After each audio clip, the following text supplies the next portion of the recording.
السلام عليكم ورحمة الله وبركاته. soo dhawaada saaxiibada qiimaha badan ee ku xiran kanaalka dhiirigeliya Abdixakiin Axmed. waa mar kale muuqaal cusub. haddii ay tahay boqoshadaad koowaad fadlan subscribe saar, furo calaamad gambaleelka sidoo kuu soo gaaro muuqaal walba aynu soo gelino. haddaba muuqaalkeena aynu guda galno daawasho wacan.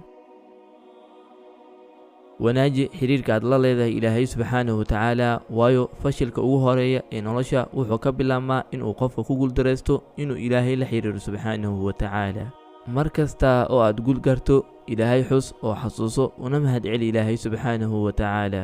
noqo qof leh samir iyo dhabar adeeg oo ku wajihi kara duruufaha ku wareegsan noloshiisa.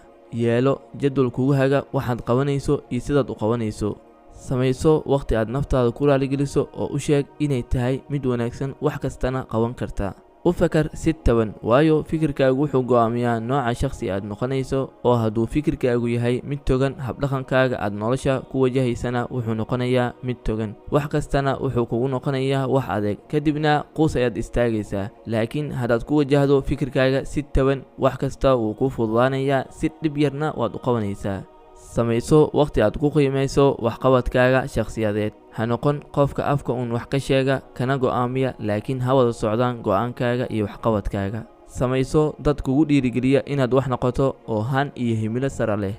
ha ka baqin inaad samayso khaladaad, waayo waxaynu xikmad ka helnaa khaladaadka aan samayno markaan khalad galno. khaladku waa cashar. noqo qof samaysta farxad ee ha noqon qof ay farxaddu samayso. ugu yaraan maalintii ku dadaal inaad hesho waqti aad ku dhiirigeliso naftaada.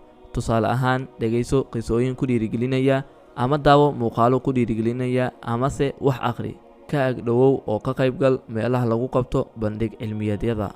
ku tababar naftaada inaysan ka caajisin waxay go'aansato, ee isla waqtigaaba ku dhaqaaq waxaad go'aansatay. ku noolow kalsooni nafeed. ogow in dhib kasta ku soo wajaha ku dhaafaya oo aan waxba kuu yeelayn inaad wax ka barato un mooyaane. noqo qof ay ka go'an tahay inuu horumar gaaro, waayo qofka haddaanu lahayn go'aan qaadasho dhab ah way adag tahay inuu horumar shakhsiyadeed gaaro qofkaasi. ha isdhiibin markaad la kulanto dhibaato, ee u qaado inay tahay un wax ku xoojinaya, waayo guul kastaba dhibaa kaa xigta, ha yaraato amase ha badnaato. u dadaal si ballaaran oo aan xad lahayn. noqona qof hankiisu weyn yahay oo filo mar kastaba wax wanaagsan waad helaysaaye. iska ilaali inaad dayacdo wakhtigaaga oo aad ku lumiso waxaan faa'iido lahayn. ka dheerow isqoomamaynta, waayo waxay dishaa hanka iyo himilada.